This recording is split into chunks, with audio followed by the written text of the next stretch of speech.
কোন এলাকার কারণে কি ব্যক্তির মর্যাদা বাড়ে, নাকি কোন ব্যক্তির যোগ্যতা, কোন ব্যক্তির মর্যাদার কারণে এলাকার মর্যাদা বাড়ে? ব্যক্তির মর্যাদার কারণে এলাকার মর্যাদা বাড়ে, এলাকার কারণে ব্যক্তির মর্যাদা বাড়ে না। ফর এক্সাম্পল, এই অঞ্চলে একজন চেয়ারম্যান আছেন, আমার বাম পাশে বসে আছেন, তো মডেল চেয়ারম্যান, মডেল এলাকা যদি বলা হয়, মডেল এলাকা বলার আগেই বলবে মাওলানা আব্দুস সাত্তার চেয়ারম্যান সাহেব। কথা কয় না? কথা বলেন। তাহলে এলাকার কারণে তা উনার মর্যাদা বাড়ে নাই, উনার মর্যাদার কারণে এলাকার মর্যাদা বেড়েছে। অমুক এলাকার একজন চেয়ারম্যান ছিলেন গো, ওই চেয়ারম্যান এখানে আসার পরে এত সুন্দর কার্যক্রম করেছেন আল্লাহর ভয়ে যে মডেল চেয়ারম্যান উপাধি পেয়েছেন। সুবহানাল্লাহ কয় না? মারহাবা বলেন। তাহলে আমরা বুঝলাম ব্যক্তির মর্যাদার কারণে এলাকার মর্যাদা বাড়ে। কথা বুঝতে পারছেন?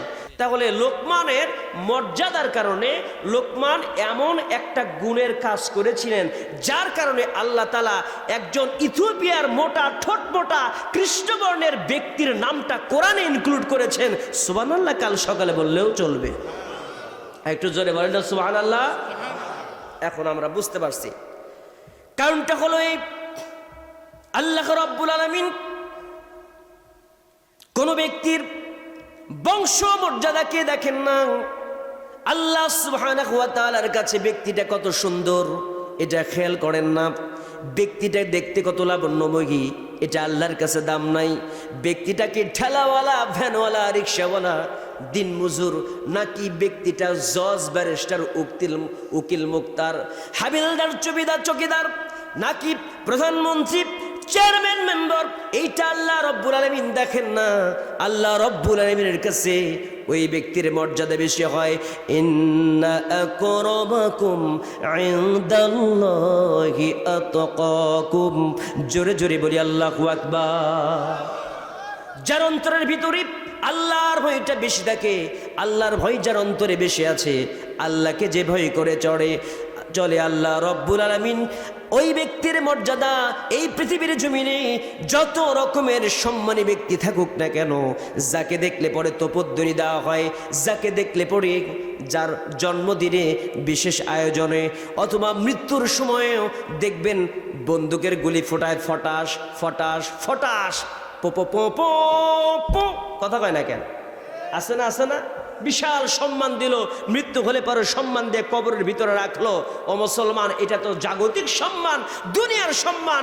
আল্লাহ বলেন ওই রকম সম্মানী ব্যক্তিও যদি হয়, কিন্তু আল্লাহর ভয় যদি না থাকে, একজন রিকশাওয়ালা, দিনমজুর, তার ভিতরে আল্লাহর ভয় থাকলে ওই রকম বেঈমান, ওই রকম বেতমিজ আল্লাহর কাছে একটা রিকশা চালকই বেশি প্রিয়। সুবহানাল্লাহ কয় না? একটা রিকশা চালকই বেশি সম্মানিত। সুবহানাল্লাহ বলে না? আমার কথা বুঝতে পারছেন? তাহলে হযরত লোকমান আল্লাহর কাছে এত সম্মানিত ছিলেন কারণ তিনি বেশি ভয় করতেন কাকে? ভালোবাসতেন কাকে? আল্লাহকে। আরো কিছু কথা আছে। তো আল্লাহ সুবহানাহু ওয়া তাআলা লোকমানকে এত ভালো কেন বাসলেন?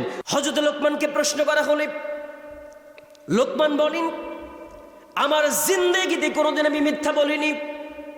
কারণটা হলো মিথ্যা সম্পর্কে আল্লাহর নবী জানিয়ে দিয়েছেন, আল কিযবু ইহুলিক আসসিদুকি উনজি।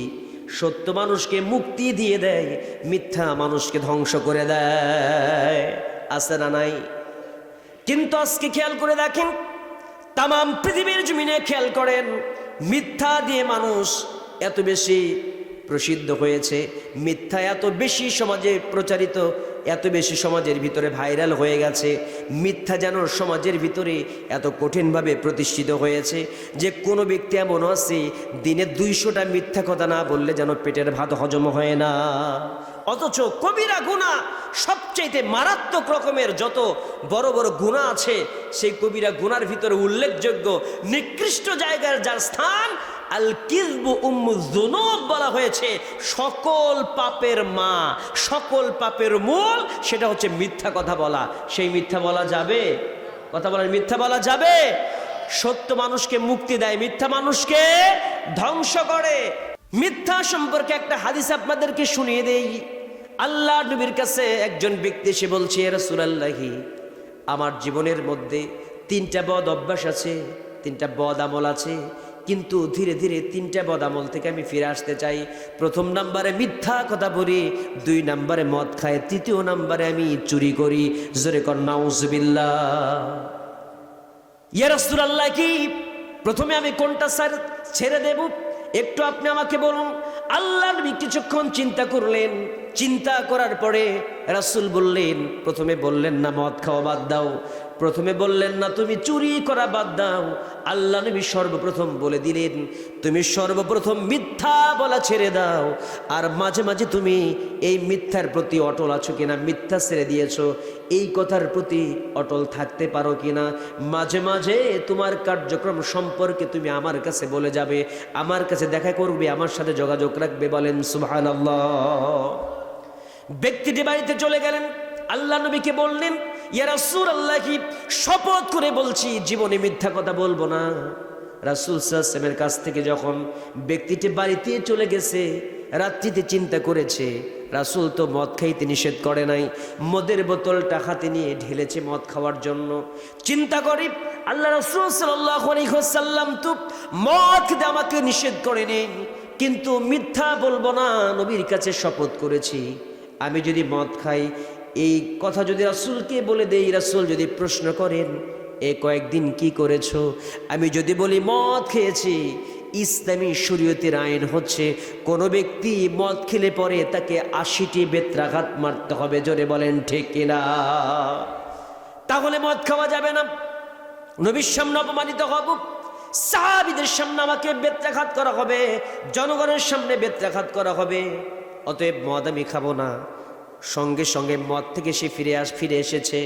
চিন্তা করে দেখেন, যে মদকে আল্লাহ তাআলা হারাম করে দিয়েছেন, কোন মুসলমান দেশের মধ্যে যদি এমন হয় যে 100টা মদখোরের যদি চিহ্ন পাওয়া যায়, মদখোরের যদি 100টা মদখোর যদি একত্রিত হয়ে বলে এই এলাকার মাঝে কানুপুরের মাঝে 100টা মদখোর আছে বা 100টারও বেশি মদখোর পাওয়া যায়, এরকম ব্যক্তি যদি যে চেয়ারম্যানকে বলে অথবা চেয়ারম্যানকে বলে বা মেম্বারকে বলে, তাহলে ওই এলাকার মাঝে মদের সুন্দর করে একটা দোকান ওপেন করে দেওয়া হবে। জোরে বলেন সুবহানাল্লাহ।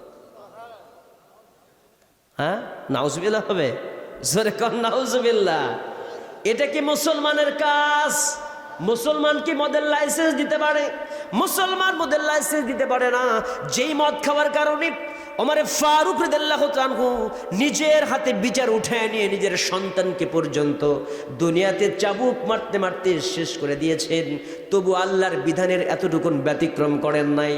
আর যদি কোনো দেশের মুসলমান নামধারী রাত 3টার দিকে নাকি তিনি তাহাজ্জুদের নামাজ পড়ে, সকালবেলা ফজরও পড়ে, কোরআন শরীফ তেলাওয়াত সারা দিনের কার্যক্রম শুরু হয় না, এমন যদি সলিমুদ্দি সংসদ ভবনে গিয়ে যদি মদের আইন পাশ করে, আল্লাহ বলে তোর নামাজ আর তাহাজ্জুদ আমার দরকার নাই, তোর নামাজ তোর মুখের দিকে ছুঁড়ে মারা হবে, শুধু মইরা দেয়। কথা বলেন, আছে না নাই? কি নামাজি বলে আপনাদের চাইতে কমপক্ষে আমরা 70-80 রাকাত নামাজ বেশি পড়ি। আছে না এরকম নামাজি? নাম কি সব সময় বলার দরকার হয় রে ভাই? সব কথা মুখে বলা যায় না, কিছু কথা বুঝে নিতে হয়। এমন কিছু এমপি আমাদের দেশে আছে, ওনারা আমাদের চাইতে 70-80 রাকাত নামাজ বেশি পড়ে। তাহলে বেটা ঘুমায় কখন? আমি তো বুঝি না। নামাজ পড়ে ও যে ওই নামাজ, মদ খায়া মাল খায়া টাল হয়ে থাকে, স্বপ্নে স্বপ্নে পড়ে আর কি। কথা কয় না কেন? কি নামাজ যে তোমরা পড়ো, তোমাদের সিমটম দেখলে বোঝা যায়। হ্যাঁ, বাড়ি থেকে বা রাত্রিতে ট্রাকে লোড নেয় 16 টন, ওনারা লোড নেয় 32 টন। লোড নিয়ে দরজা যখন আসছে, দরজা খুলবে তো বাড়িতে এসে দরজা টোকা দেয়। টোকা দেওয়ার পরে এখন স্ত্রী দরজা খুলে দিচ্ছে, মাথা তো ঠিক নাই, তার একটা ছেঁড়া হলে আবল তাবল কয় না, রক যদি ছিঁড়ে যায়, মাথা যদি নষ্ট হয়, এখন বলতেছে মা তুমি এখনো ঘুমাও নাই, রাত না 3টা বাজে। কথা কয় না? আছে না নাই? এনারা 70-80 রাকাত নামাজ বেশি পড়ে। আছে না নাই?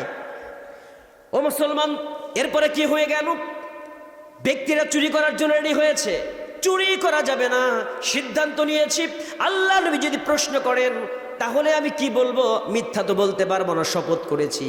আর কোরআনুল কারীমের আয়াত, আস-সারিকু আস-সারিকাতু ফাকতাউ আইদিয়াহুমা, যদি কোনো চোর অথবা চোরনি যদি চুরি করে, চোর মহিলা চোর অথবা পুরুষ চোর যদি চুরি করে, তাহলে সুনির্দিষ্ট প্রমাণ পাইলে তার হাত কেটে দিতে হবে। আইনকার, এই আইন যদি বাস্তবায়ন হয়ে যায় আমি অপমানিত হব, হাত কাটা যাবে। সিদ্ধান্ত নিলাম আমার জীবন চলে যাবে, মিথ্যাও বলবো না, মদও খাবো না, চুরিও করব না।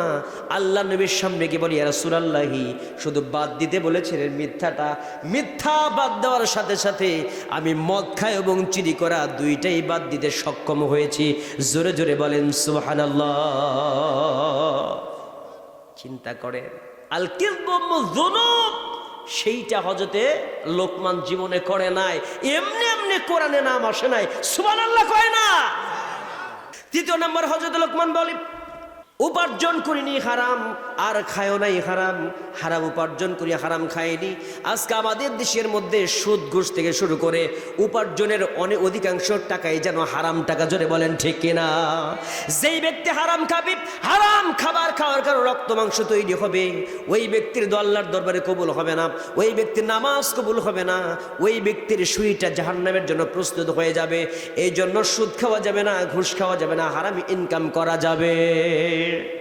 লোকমান শেষে বলল, আমি আমার লাইফে জীবনে কোনোদিন সময়ের অপচয় করিনি। আল্লাহ রাব্বুল আলামিন সময় নিয়ে একটা সূরা নাজিল করে দিয়েছেন, ওয়াল আস ইন্নাল ইনসানা লাফি খাস ইল্লাল্লাযীনা আমানু ওয়া আমিলুস সালিহাতি ওয়া তাওয়াসাউ বিল হাক্কি ওয়া তাওয়াসাউ বিস সাবর। জোরে জোরে বলি আল্লাহু আকবার। সময়ের কসম করেছেন আল্লাহ, সময় এত দামি জিনিস, সময়ের অপচয় করা যাবে না। লোকমান সময়কে কাজে লাগিয়েছেন, এই জন্য আল্লাহ রব্বুল আলামিন লোকমানকে পছন্দ করে আল্লাহ রব্বুল আলামিন কুরআনুল কারীমের ভিতরে তার নামটা ঢুকাইয়া দিয়েছে। বলেন সুবহানাল্লাহ। এইটা গেল একটা কথা। আর একটা কথা হলো এইটা, হযরত লোকমান এমন কিছু উপদেশ দিয়েছিলেন তার সন্তানদেরকে, যে উপদেশটা ছিল নবুয়ত পর্যায়ের উপদেশ হওয়ার কারণে আল্লাহ রব্বুল আলামিন কাছে লোকমানের উপদেশগুলো, সন্তানের প্রতি উপদেশগুলো এত পছন্দ হয়েছে, আল্লাহ রাব্বুল আলামিন সেই উপদেশের কথাগুলো কুরআনুল কারীমে সূরা লোকমানের ভিতরে ইনক্লুড করে দিয়েছেন। জোরে বলেন সুবহানাল্লাহ। আল্লাহ রাব্বুল আলামিন সেই কথাগুলো কুরআনুল কারীমে সূরা লোকমানের 13 নম্বর আয়াতের ভিতরে সুন্দর করে উল্লেখ করে দিয়েছেন, ওয়া ইয ক্বালা লুকমানু লিবনিহি ওয়া হুয়া ইয়াইযুহু ইয়া বুনাইয়া লা তুশরিক বিল্লাহি ইন্নাশ শিরকা লাযুলমুন আযীম। হযরত লোকমান কি করলেন? ইজমান যখন কল মানে বললেন, লোকমান বললেন, কাকে বললেন? লিবনিহি, তার সন্তানকে। ওয়া হুয়া ইয়াইদুহু, উপদেশাচ্ছলে বললেন, ইয়া বুনাইয়া, ও আমার কলিজার টুকরা, মানে সন্তানকে ডাকতে হবে মহব্বতের সাথে। সন্তানকে সবসময় খিসখিস করবেন না, সন্তানকে সবসময় প্রেশার ক্রিয়েট করবেন না। আই বদমাশ, এদিকে এদিকে ডাকে না করে বাবা আসে না, খালি সবসময় মানে ভয়ের উপরে রাখে, ওইভাবে ডাকবেন না। আপনি যেভাবে শেখাবেন ওর মস্তিষ্ক সেভাবেই তৈরি হবে। আপনি যেভাবে ভালোবাসা দেবেন আপনার প্রতিও ওই রকম ভালোবাসায় তৈরি হবে। বলবেন, বাবা আমার কলিজার টুকরা মানিক, আব্বু এসো তো, এদিকে এসো, এদিকে এসো, এরকম মহব্বত করে বলবেন। আব্বু যাও তো ওই দোকানে গিয়ে এই যে 10 টাকা দিলাম, সুন্দর করে সিগারেট নিয়ে এসো, এরকম করে কইেন নাকি? তাহলে ভালো হবে না? মহব্বত করে ডাইকা সিগারেট আনতে দেবেন, ঠিক আছে না? দেখেন লোকমান কি শিখায় আর আমরা কি শিখাই। তো হযরত লোকমান সুন্দর করে ডেকে বলতেছে, ইয়া বুনাইয়া, আমার কলিজার টুকরা মানিক, লা তুশরিক বিল্লাহ, খবরদার আল্লাহর সাথে শিরক করা যাবে না। প্রথমে লোকমান কার সাথে পরিচয় করলো? সন্তানের। কথা কি বুঝতেছেন? হযরত লোকমান সর্বপ্রথম টাটা শিখাইল না, গুড মর্নিং শিখায় নাই, গুড বাই শিখায় নাই, হ্যালো হাই বাই বাই শিখায় নাই। লোকমান সর্বপ্রথম সন্তানকে শিখাইল আল্লাহ রব্বুল আলামিন যে একজন আছেন একক অদ্বিতীয়, সে আল্লাহর সাথে খবরদার খবরদার তুমি কি করবা না, শিরক করবা না। আর পরবর্তীতে সুন্দর করে বললেন ইন্নাশ শিরকা লাযুলমুন আযীম। আর শিরকটা এত বড় জুলুম আল্লাহর সাথে, যে শিরক তামাম পৃথিবীতে যত রকমের জুলুম আছে আল্লাহর সাথে জুলুম, আল্লাহর অস্তিত্বের সাথে নাফরমানি করা যত কিছু আছে তার মধ্যে উল্লেখযোগ্য হচ্ছে শিরক করা। আর যেই ব্যক্তি শিরক করে মারা যাবে 10টা কারণে ঈমান ধ্বংস হয়, তার মাঝে একটা হলো শিরক, প্রথম নম্বরে শিরক করা। শিরক করার কারণে ঈমান ধ্বংস হয়। ওই অবস্থায় যদি ব্যক্তিটা মারা যায় কখনোই জাহান্নাম থেকে বের হতে পারবে না। আর যদি তওবা করে সে ব্যক্তি মারা যায়, আল্লাহ যদি মাফ করে, তাহলে ঈমান নিয়ে মারা গেলে সেই ব্যক্তি জাহান্নাম খাটার পরও একটা সময় আল্লাহ মাফ করে তাকে জান্নাতে দেবে। কিন্তু শিরক করে মারা গেলে কখনো জান্নাত পাবে না। কথা বুঝতেছেন? শিরক করে মারা যাওয়া, মদ খেতে খেতে মারা যাওয়া, এবং কোনো ব্যক্তি যদি জাদু করে, ব্ল্যাক ম্যাজিক এগুলো করে যদি কোনো ব্যক্তি বেঈমান হয়ে মারা যায়, ওর জান্নাত হারাম হয়ে যাবে, জাহান্নাম অবধারিত তার জন্য। এই কাজগুলো করা যাবে না। তাহলে শিরকের গুনাহ সম্পর্কে একটা হাদিস বলি।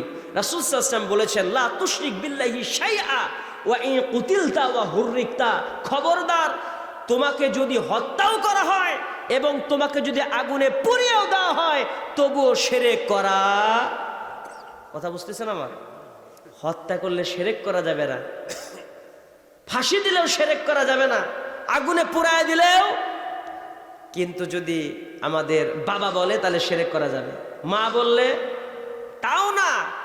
তবে নেতার নেত্রী যদি বলে অবশ্যই করা যাবে, কারণ সব কিছুর আগে তো নেতা। কথা কয় না? আছে না নাই? তাহলে কোন নেতা যদি বলে মা দুর্গা গজে এসেছে, এই জন্য এই নানুপুর না কানুপুরের এলাকার ফসল ভালো হয়েছে, এটা আপনারা আগে সুন্দরভাবে মেনে নেবেন, তাহলে সুন্দর হবে না? আমার কথা বুঝেন তো নাকি? এরকম কথা যদি বলে, দলকে প্রমোট নয়, আপনি কোরআনকে প্রমোট করবেন আগে, আপনার ঈমান বাঁচান, এরপরে ঈমান বাঁচানোর পরে তারপরে অন্য কথা বলতে হবে। ঈমান ধ্বংস করে দিয়া, বিক্রি করে দিয়া আপনি আপনার দলকে বাঁচাবেন, ওই দল আপনাকে জাহান্নামে নিয়ে যাবে।